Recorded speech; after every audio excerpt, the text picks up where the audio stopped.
welcome back to... Podbox by Kelab Penyiaran dan Penerbitan PASUM. So today I am your host, Farah Hanna, and with my friend here, I'm Fakhri Aniq. and we are going to discuss about a topic which is the truth behind I'm fine. So actually, behind this podcast, I was supposed to speak alone today because I didn't find a partner before.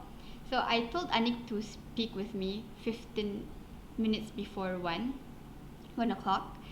And then Anik freaked out because he didn't have any idea about this podcast. It wasn't in his plans.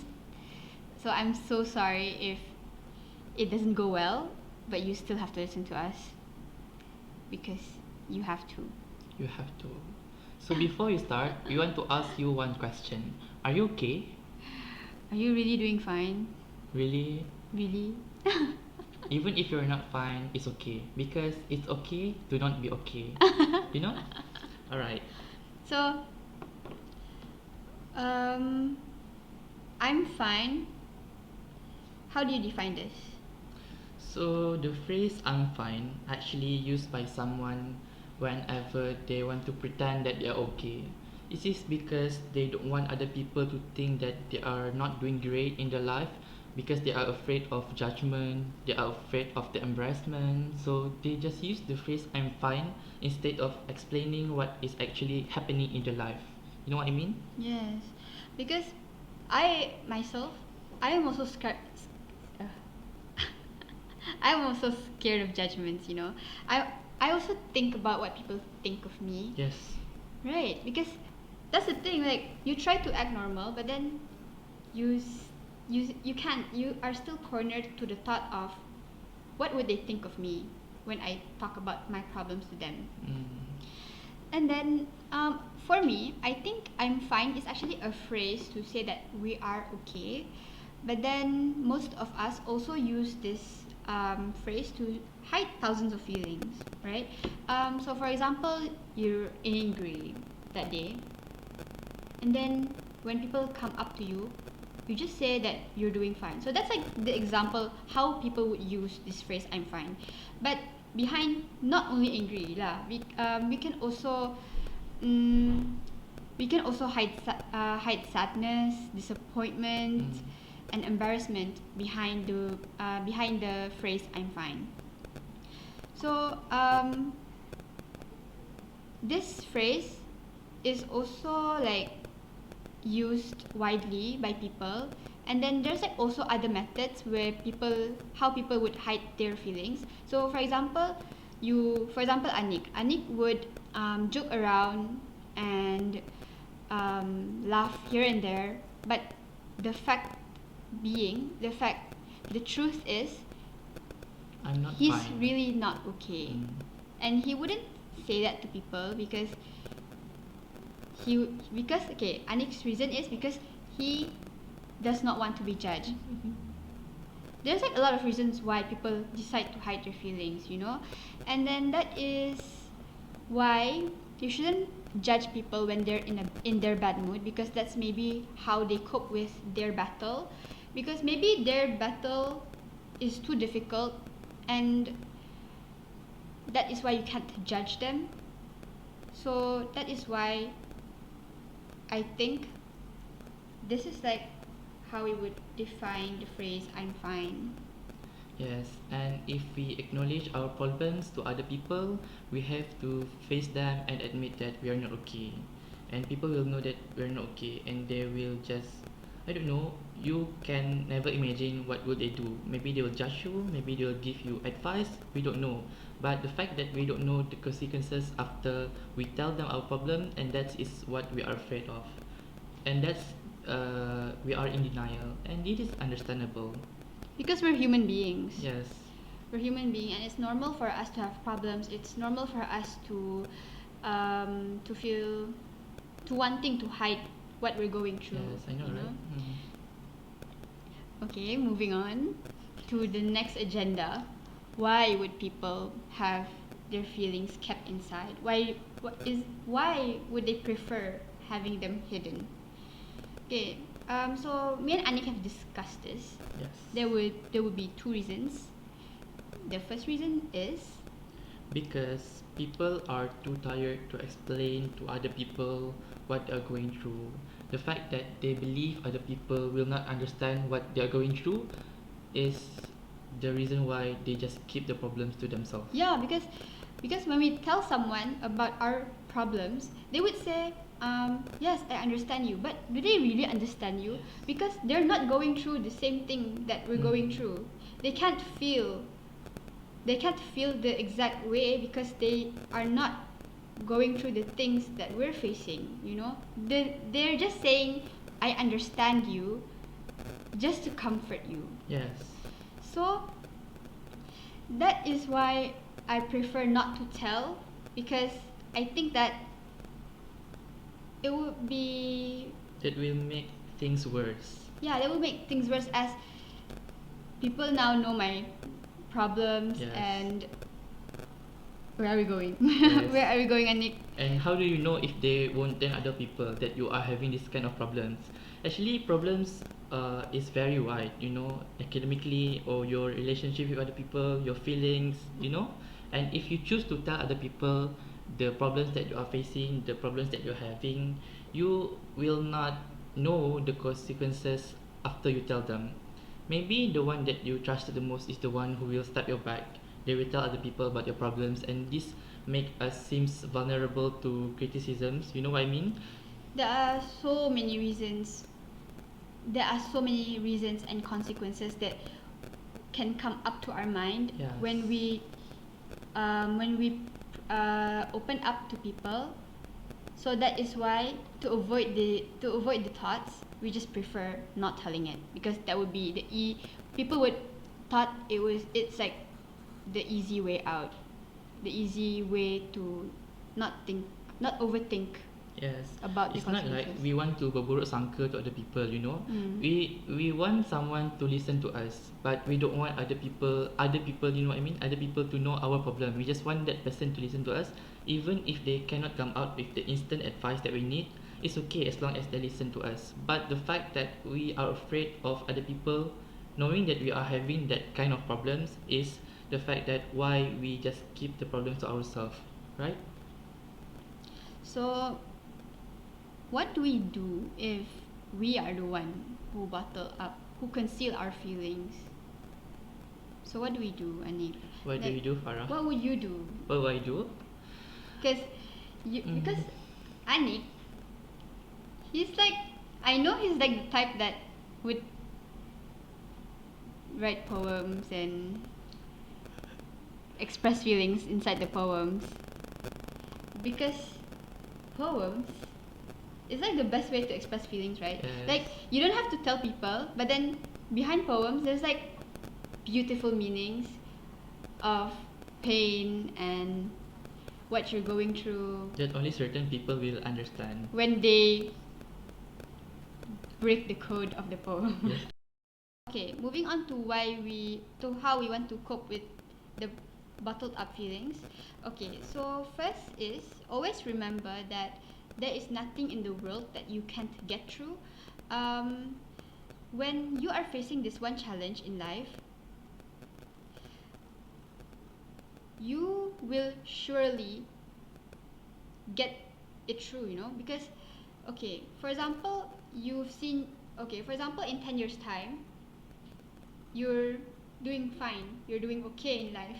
And then when you look back in your past, there's like a lot of challenges that you have been through, and the fact that you went through all this challenge and thought that you can't make it, now look at you now. Yes. You can still get through everything after all the challenges that you tried to cope with. And then that is why you have to look things at the bigger picture, at a bird's eye view. When you look things at the bigger picture, you will avoid yourself from underestimating yourself. Okay, because for example, let's stop using Anik as an example. we're attacking you right now? It seems No, like I have a lot of problems, Okay, do you feel attacked? No? No, okay. Okay, let's just use. Give me a name. Nana. Okay. Nana.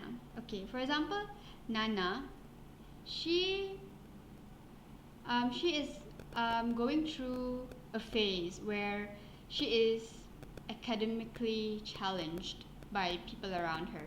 She has bad grades. I'm not talking about the real Nana in life, okay? I'm talking about this imaginary Nana that we're making up right now, okay? So she's having bad grades, and when she look at things at a smaller scope, she would underestimate herself. Yes. She would say that, why am I so? Dumb. Can I say that? Is that allowed?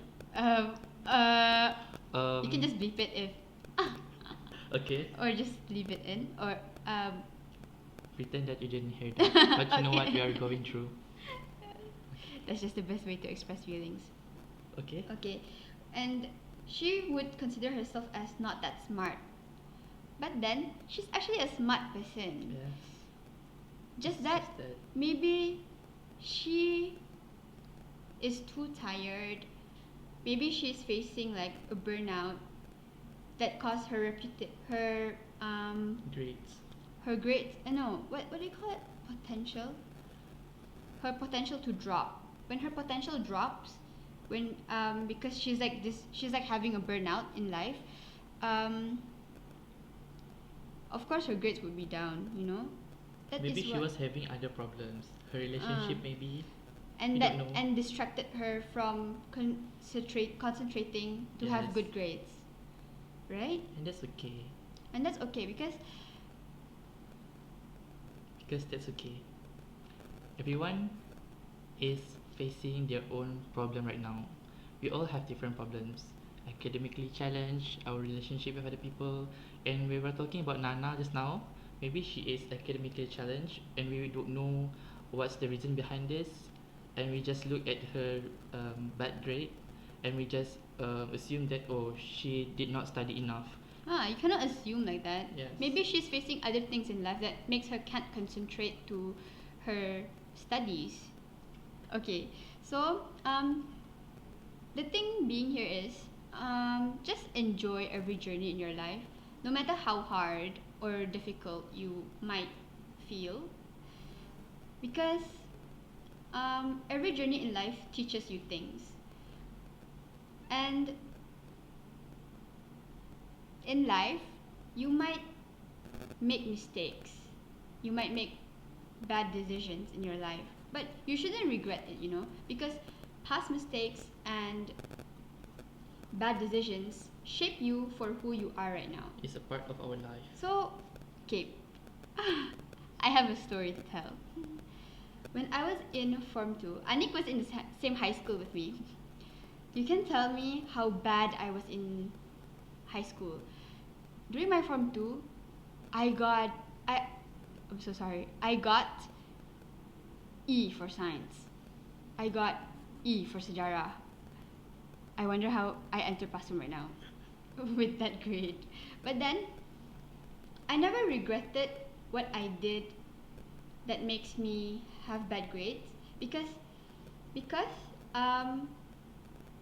having those experience makes me avoid myself to become the one that I have become in the past, because I don't want people to in the past people have been like underestimating me as a person because I was considered not smart. So people are like underestimating me in a sense, and I don't like that feeling. I don't like people underestimating me even though I know that I can do better. So seeing me for where I am now, I am in a great college.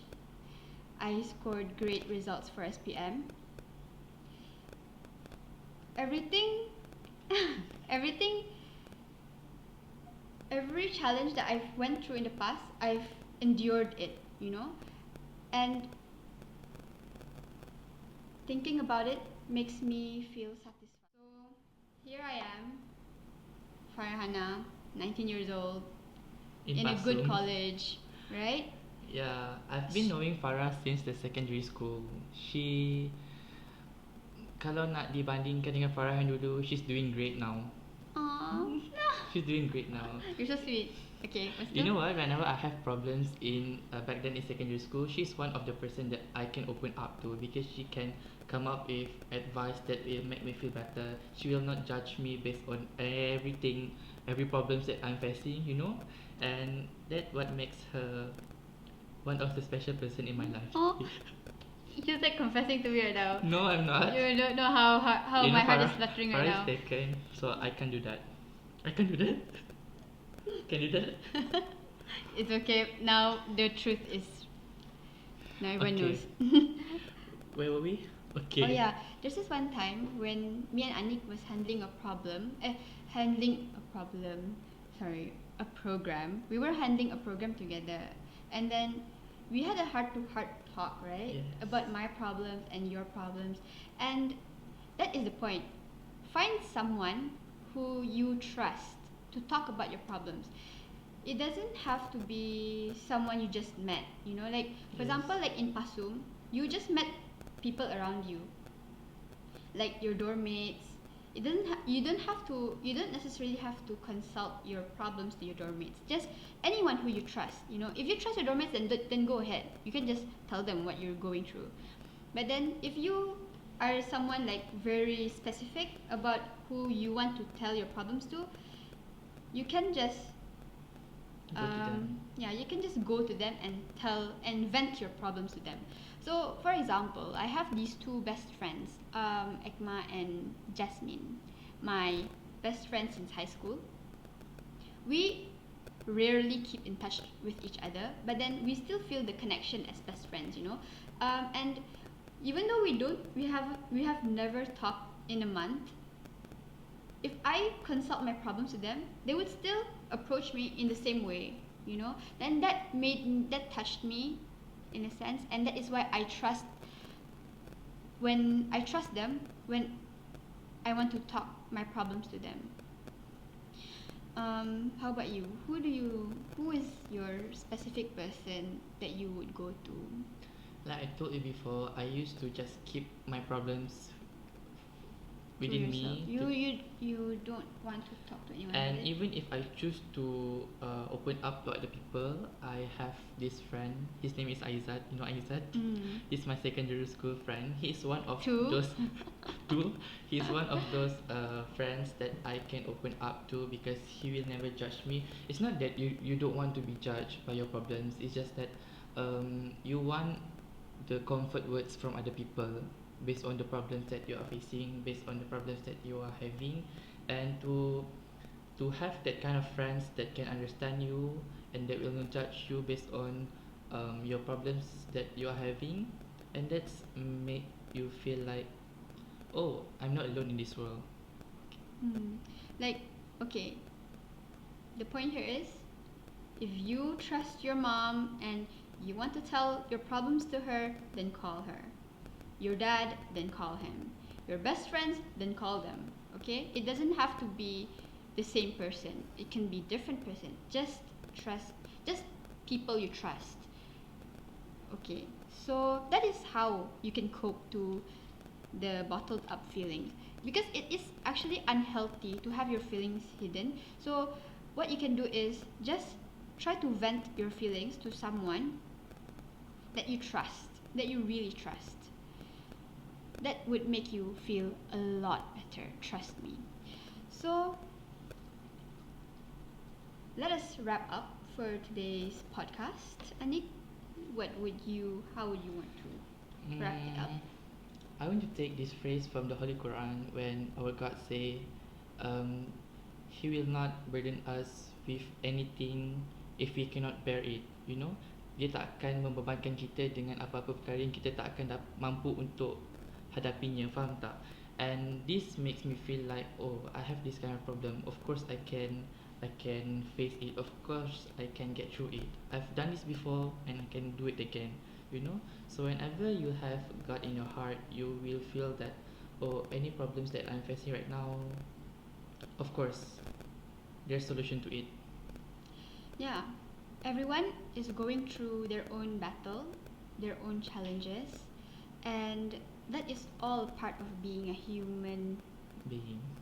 human being a human being. That's all a part of being normal, being a human. It doesn't having problems doesn't make you feel less of a human, you know?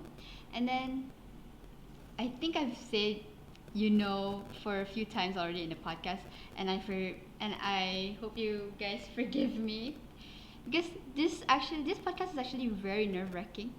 Yes. It's my first time, and I hope you guys can consider. And this is so last minute, but it's okay. We are doing great so far.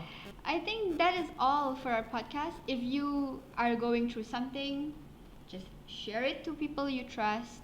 It's okay, and make sure that you remind yourself that everyone else is also going through a battle that they don't talk about.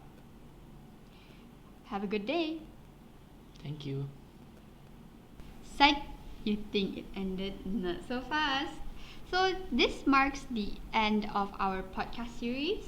So, maksih dengan semua orang yang ada daripada awal sampai akhir podcast tu, from podcast 1 sampai podcast 6. This is not Sarawak FM. Oops, Anik. sorry. I'm so sorry. You have to tahan your Sarawakian nerves a bit. Sorry for all the shortcomings from our side. And we would want to give a shout out to Sir Hafiz, Dr. Yusmin, Sir Fakhri Rozi as penasihat dan atas segala bimbingan dan tunjuk ajar serta teguran untuk menjayakan this project. And thank you too to every single one yang terlibat secara langsung ataupun tidak langsung dalam menjayakan podcast ini. And then I wish everyone all the best in their exam and in life. I hope everyone can be successful in their journey of life. And that's all from us. Assalamualaikum and goodbye. Bye bye.